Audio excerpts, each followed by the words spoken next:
Hey guys, coming up, we got a joint preview once again. Bears, Packers. Joey Peterson joins me as we break down this matchup. Big game on Sunday. Didn't want to hit the latest injury news. These are from Thursday's injury reports, so keep an eye on Friday and any further developments, obviously. But Odunze has now become kind of the guy to watch. Did not practice with a foot injury. He's been dealing with the foot issue for several weeks now, so we'll see if he's able to go. Friday will be important. Tyreek Stevenson with his hip, I think he's probably out again. Same with Ruben Hippolyte and his shoulder. Nothing to worry about with Joe Thuney, just a rest day on Thursday. Both TJ Edwards and Kyle Monangai were limited. No concerns about Monangai. I think they're just managing his practice load coming off a big game against the Eagles. TJ hasn't played in a month. We'll see. Heading into today's practice, I think he's probably 50-50 with that hand and hamstring issue. All these guys should be good to go unless there's some kind of setback. Jalen Johnson came out of that game good. He's been full all week with his first game back on Friday. Noah Sewell hasn't played in a couple weeks, so if TJ can't go, at least Noah should be back. Dom Robb, Andrew Billings, both in the concussion protocol. They should be good to go as well. They've been full all week long. For the Packers, Javon Bullard is a name to watch. He was limited on Wednesday, did not practice on Thursday. If he's out, that's a big deal. He's kind of a chess piece in Jeff Hafley's secondary. Savion Williams, Lucas Van Ness, Devontae Wyatt. We know Wyatt's not playing. I don't think Van Ness is playing. And Savion Williams, not looking good for him either. All did not practice. Several players limited on Thursday for Green Bay. I'd say all these players are likely to play, with Matthew Golden being kind of in that 50-50 realm. He did not play in the last game, so that one could be a little bit more up in the air, but I expect Josh Jacobs, Duntavian Wicks, Zach Tom, Carl Brooks, and Nate Hobbs all to play. And then we'll see if the Packers activate any of these players. They all have been practicing this week, but they're in their practice windows. I think Jaden Reed's the one to watch because he's about 2 weeks into his 21-day practice window dealing with those foot and shoulder issues, but we'll see about him. Marshawn Lloyd, Brenton Cox, and Colin Oliver. And then I expect Quay Walker and Edgerrin Cooper to play. They were elevated to full on Thursday. Jordan Love's got a little left shoulder issue, but he should be fine. Been full all week. And then Barron Sorrell, who was limited Wednesday, was a full participant Thursday. So you would think he's tracking towards playing as well, which is big because Lucas Van Ness is likely out. All right, there you have it. Injury reports coming out of Thursday. We'll see what Friday looks like for both teams. If there's major developments, we, of course, will cover it here. And if you want the Bears to beat the Packers and take full command of the NFC North, hit that like button. Coming up next, joint preview with Joey Peterson.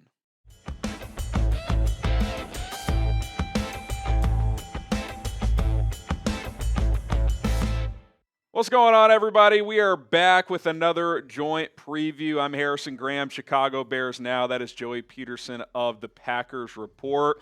Joey, this is the first time in a long time that Bears-Packers has had the stakes that it has. First place on the line, both teams still in play to get the number one seed in the NFC. That's where Chicago sits right now. The first of two matchups over the next 3 weeks. I don't know about you, but I can't wait for this game. I mean, there's always a lot of juice in this one. It's a rivalry game. It's Packers, Bears. It's historic.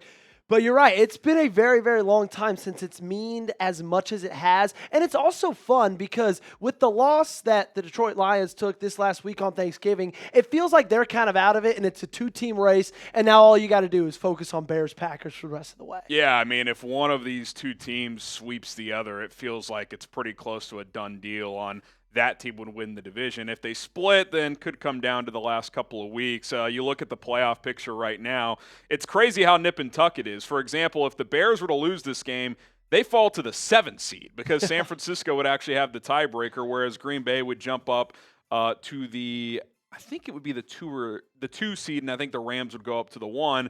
Whereas if the Bears win, they're still on top, and Green Bay would fall to the 7th seed. So it's very, very nip and tuck. Obviously, you spoke about the division as well. These two games over the next 3 weeks are going to mean a lot. I would argue this one specifically, the pressure is actually more on Green Bay, Joey, because It is at Lambeau Field, and next week, this is kind of the under-talked about storyline with these two games. In between, the Packers go to Denver, the Bears go home to play Cleveland.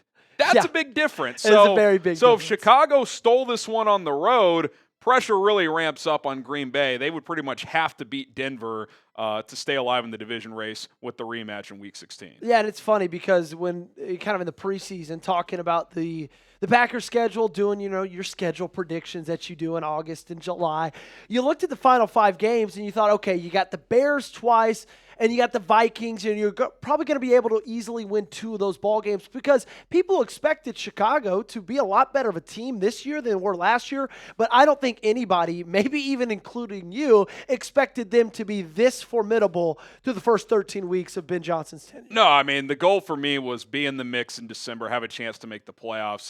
They're the number 1 seed right now. So, I think that's pretty safe to say. Let's dive into this one a little bit. Obviously, I think the coaches is where we should start because Ben Johnson kind of stoked the flames when he took the job back in January, saying that, I wanted to stay in this division. I respect Kevin O'Connell and obviously Dan Campbell a lot. They're jockeying for Coach of the Year. This was, back in January when he got the job. And then he kind of just threw this one in there saying, I kind of enjoyed beating Matt LaFleur twice a year. He was 5-1 as the Lions offensive coordinator against Detroit. And then you had Matt LaFleur this week on the Pat McAfee show kind of saying, hey, they've done a nice job this year. They have a good football coach, as he said himself in Ben Johnson. So I do think LaFleur probably took that comment pretty personally back in January.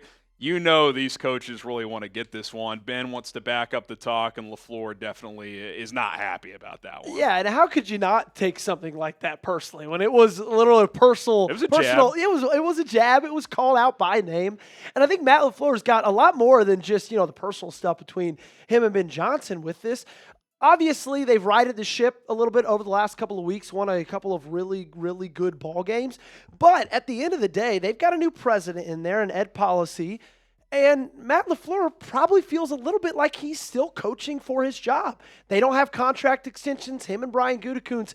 And if this season ends poorly and you don't do anything or even, make it to the playoffs, then there's a chance Matt LaFleur is not the head coach of the Green Bay Packers at the end of this season. I will say this, that talk that, got kind of loud after that Eagles loss when they only scored 7 points. I get it. That was a bad showing. From a Bears perspective, I think it would be insane if they actually pivoted off LaFleur. Like you said, they've righted the ship here. Jordan Love's playing really well, so I think we all think that's a long shot. Jeff Hafley could be coaching somewhere else after this year. Maybe that was part of the thinking. If they were to go that route, they could just promote Hafley. But talk about the last few weeks. Jordan Love's kind of this roller coaster quarterback, but I've always said this, when he's on, he's as good as anybody, and he was fantastic against Detroit on Thanksgiving. He was phenomenal against Detroit, and to me, it just starts with the trust level. Like, if you go back to that loss against the Carolina Panthers, okay, his completion percentage or their percentage of running the ball was like negative 10% over expected. They ran the ball far more than they should have, than they were supposed to, at least far more than the analytics suggested that they should have. And a lot of people were clamoring after that game and wondering and questioning, what is Matt LaFleur's deal with Jordan Love? Why does it not feel like he trusts Jordan Love in those big moments? And maybe it's not Jordan Love. Maybe it's the receiving core. Maybe it's the offensive line. But you're not running the football near as good as you were last year. And so I feel like that game against Detroit, Matt LaFleur put his trust in Jordan Love. 4th down, they go for it to ice the game. He throws a beautiful ball. Dontavian Wicks makes a play. He had a great game. And you see what happens when you put your trust in QB1, especially when it's Toyotathon. You're usually going to be able to win games and score touchdowns. Yeah, I thought it was one of his better games of the year against Detroit. And I do think that was kind of a symbolic moment to go for that 4th down, because you could make a strong argument that was, I don't know if reckless is the right word, but like conventional wisdom, pin them deep, make them drive the length of the field. But he was like, no, I'm going to end this game right now. I'm going to trust Jordan Love. So it's Dan Campbell-esque. I do think that might have been a bit of a breakthrough for the LaFleur-Love combination entering the month of December. Obviously for Chicago, Caleb Williams has made a lot of strides this year, but the accuracy is the one thing that has yet to catch up to everything else, Joey, having watched every snap. Ben Johnson made a comment this week kind of saying that it's a combination of things, essentially saying Caleb's missed some throws, the receivers haven't been consistent enough with running routes at the proper depth and this and that. So I think this passing game is very close for an explosive game and just taking off, because opportunities are there every week, and sometimes they hit some, sometimes they miss some. So where Caleb's really grown is just playing quarterback. Like, Ben has really challenged him. A lot of under center, play action, turn his back to the defense. He's grown in a lot of just the, hey, take control of an NFL offense. Like, he's so much better in that. The next step is like, hey, just be more consistent delivering the ball, because he's actually making the right decisions. He's just not always making the throw. Yeah, we talked about it earlier this week. Obviously he's got a pretty low completion percentage, but his tight window percentage is incredibly low as well. Something you wouldn't expect with a completion percentage as low as his is at 58.1. But I mean, I don't want to say you don't necessarily need to complete a lot of passes when you're able to run the football the way that Chicago has been able to run the football, which is obviously what's making this team tick. It's what's making this team go. Kyle Monangai, DeAndre Swift, they've been phenomenal. I'm really interested to see this matchup of those two running backs against the Green Bay Packers rush defense without Devontae Wyatt. Yep. I think that's going to be a really big storyline going into this game. Your best interior defensive lineman, he's going to be out. Can somebody else step up? How are your linebackers going to play? Can you get help from the safeties, from the slots to take away that run game and make a guy like Caleb Williams beat you with his arm? Yeah, I do think the bread and butter of this offense is lean on the offensive line and the running attack. And, we've talked about this on Bears Now. When you think of creative play caller, I think the average fan instantly thinks, oh, passing game. Yes. Ben Johnson is creative as a run designer. Like, these, I don't know if you've watched any of these mashups, these cut-ups, like the amount of just all 11 it takes. Coaches talk about this, like it takes all 11 on every play. It's really true with this running game, like the combo blocks, the motions, the tight ends doing their part. These receivers have been blocking their ass off. A lot of that is just buying in. You know those little those graphic motion graphics on Twitter where you just kind of see the dots of all 11. You're like, holy crap, I've never seen that before. And it's the creativity, but the execution from these players to execute these plays. Going into the bye week, they had an early bye, week 5. They were like 25th in rushing. They're now second in rushing. Yep. They've been the most dominant running attack in the NFL for the last 8 or 9 weeks or whatever it is. It's because it's all started to click. The blocks are timing up. The backs are being patient. The vision's been there. And, they're just pushing the right buttons at the right time. And Ben Johnson's mantra as a coach and a play caller and a play designer is make the same things look different and make the different things look the same. And basically what he's saying, I don't know if I got that quote exactly right, is, hey, yeah, it might just seem like, oh, we just keep handing the ball off, but we're doing it in a bunch of different ways. Or, hey, if we're passing the football out of the same formation, but, hey, last time we ran like this underneath concept, this time we're going to hit you over the top. So, he kind of catches defenses resting a lot of the time. And so it's going to be very, very interesting to see this chess match between Ben and Jeff Hafley, who's, I don't know, is he the defensive coordinator of the year in the NFL? Kind of feels like he is. I've been incredibly impressed with Jeff Hafley. I think he will get a head coaching job at the end of this season. I think he should. I mean, we came into this year, Packers fans, and we were saying, oh, gosh, look at the cornerback room. Keyshawn Nixon's your cornerback 1. Carrington Valentine and Nate Hobbs, those are cornerback 2. Bo Melton made the transition to cornerback over the offseason, and then they come in here, and the corners have been playing lockdown. Obviously, it helps when you got edge rushers like Rashawn Gary and like Micah Parsons, but still, what this defense has been able to do, what they've been able to limit opposing teams, has been really, really impressive. And Jeff Hafley's just one of those guys that these guys like to play for. He coaches with intensity. He's a player's coach. Every single one of those guys, it feels like they would run through a brick wall for him. And he came into this year and he said, okay, who are the stars on this defense? Obviously, Micah Parsons. Other than that, maybe Xavier McKinney. And you came into this year not really thinking they had a ton of stallions, not a ton of horses in the stable, and they've just been playing all like a singular unit, similar to how you were saying the Chicago Bears offense has been operating. That's how I feel the Packers defense has been. Yeah, just to correct myself, same things look different, different things look the same. So just to simplify it, Ben might hop in the same formation 5 times, but he's going to give you 5 different looks, or he might hop into 5 different formations and run the same run concept. Yeah. So it sounds simple, but the defenses don't really know what's coming off of it, which is why they've been one of the better offenses in the NFL after never being good on the offensive side of the ball. All right, a lot more to break down here. We want you guys to chime in. Who you got in this big-time NFC North matchup, CHI for the Bears or GB for the Packers? We'll break down this game a little bit more in just a moment. But do want to tell you guys about our awesome sponsor. That is PrizePicks, daily fantasy made easy. It's the holiday season, the best time of year for sports. Bowl games around the corner, basketball matchups, playoff pushes. It's all happening at once. And while you and I are out here making decisions every day, what gifts to buy, what to eat, which games to watch, there is one place where it feels good to be right. That is PrizePicks. New feature alert, PrizePicks now has early payouts. If your lineup gets off to a hot start, you may now have the option to cash out those winnings before the game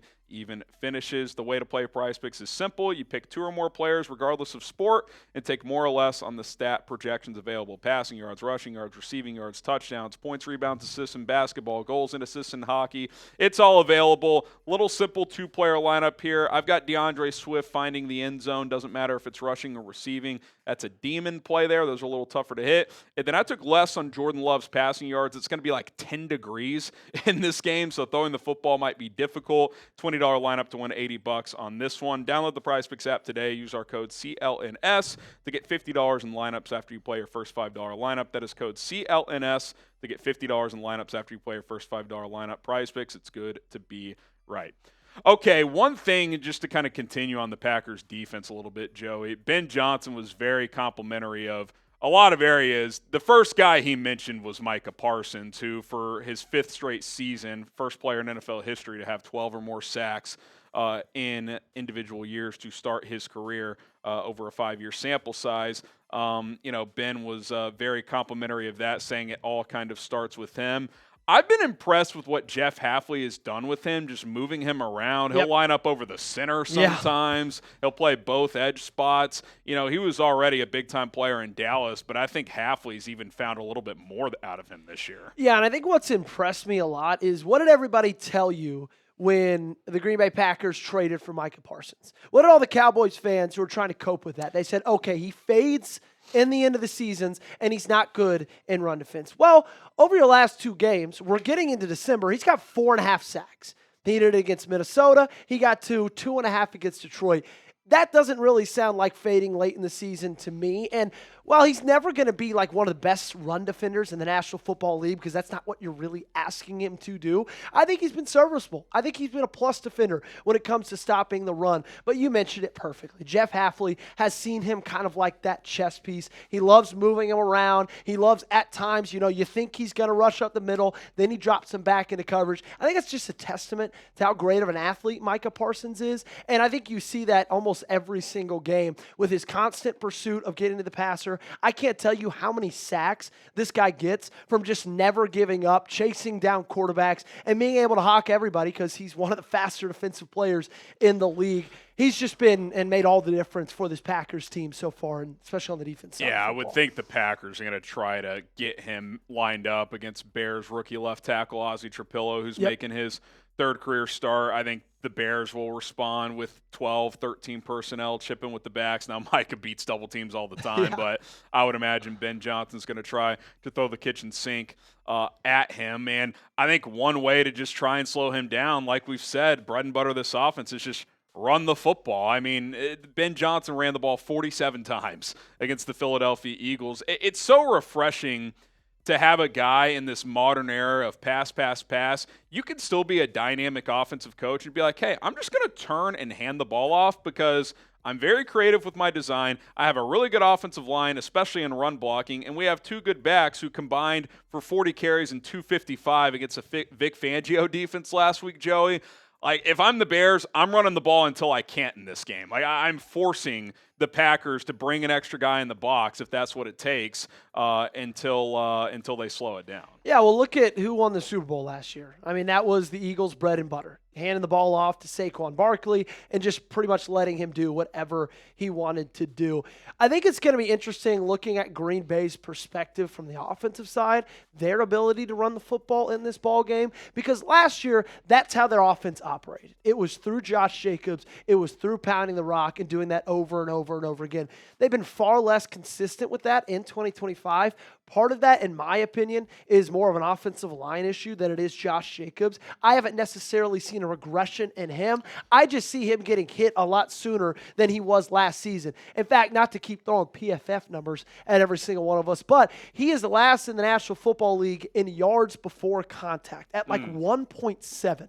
And a lot of that, obviously, Aaron Banks is not performing how you paid him. Sean Ryan's been horrible in that right guard spot. Jordan Morgan has been unplayable. Is it going to be him or Belton? It's going to be Belton. How did he Belton. look? Belton's looked pretty good these past couple of games. His first game was against Minnesota. Thought he looked really, really impressive. Obviously, they were able to run the ball a lot better against Detroit. So maybe they found some answers with Anthony Belton over the last couple of weeks. But that's why you saw it in the beginning of this season, is because the offensive line, mainly the interior, wasn't able to do their job. Yeah, and you would just think both these teams are going to try to get the run game going with how cold it's going to be. It seems like it's going to be sunny. I don't think there's going to be precipitation. Some's supposed to come in on Monday, but so you can throw the ball, but when it's 10 degrees, man, it's hard to throw the ball. It's going to be windy, you would imagine. Catching the football can be difficult at times. So, which usually is for the Green Bay Packers, just in nice weather.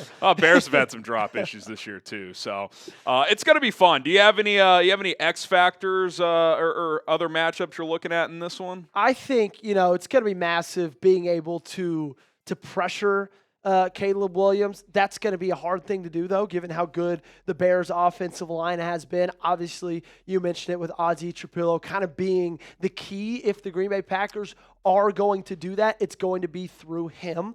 And then, obviously, the big ones that we touched on. I think you're going to be able to win this football this football game if you're able to stop the run. But if you're going to let them do that, what they just did to Philly all game long, just run it and run it and run it, and you've got no answers, Green Bay might be in for a long day. Yeah, it's going to be very, very interesting. One more stat I'll throw at you with Caleb Williams. He is the only quarterback in the NFL this year to take 0 sacks facing a free rusher. So that points to two things. One, he has elite sack avoidance. And two, I think he has – this is kind of what I was talking about earlier. While, the next step is just being more consistent with delivering the football, he has a much better grasp of this offense than whatever the hell they were doing last year. Yep. And he's grown in that area. He understands when he's hot, like when they're not going to have everybody blocked up. So that'll be interesting, too, to see how Hafley's coaching it this week to, yes, you want to sack Caleb Williams, but the run-laying integrity, because he's really good at making that first guy miss,